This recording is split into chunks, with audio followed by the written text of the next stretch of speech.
era sirimba leero bino byenjogera byakumwoyo tobola omutima gwange munda tegukubira nze ne kuntujja omukwano leero njagala otegere nti wampamba wotoli siryasenywa nze sebaka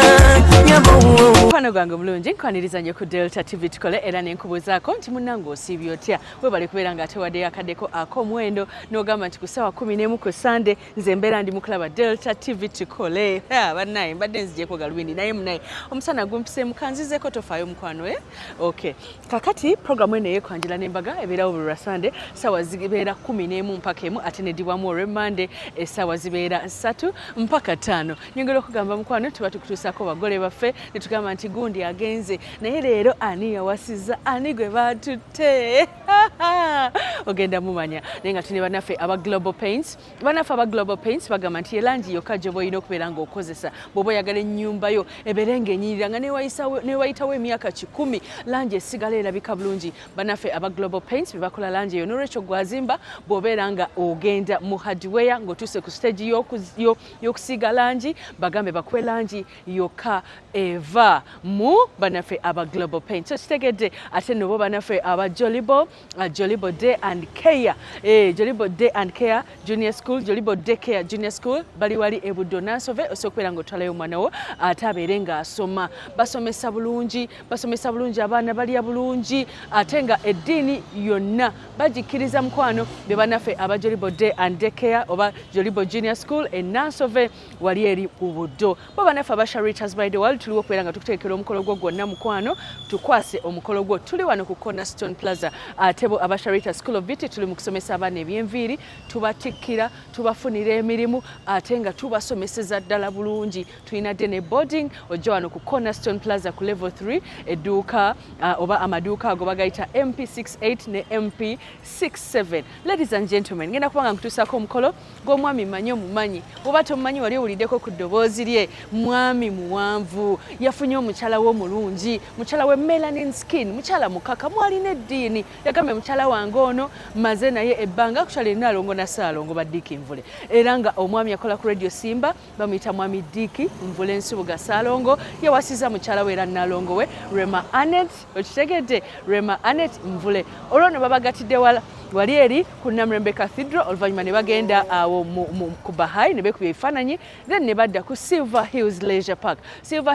Park kifo kirungi wosobola okubeera nga ate okolera wedding reception yo kankutuuseeko omukolo guno tovaawo nkwagala nnyo tukyali ne bannaffe aba Global Paints wamu ne Jolibo Junior School e Buddo Nansove nkwagala nnyo.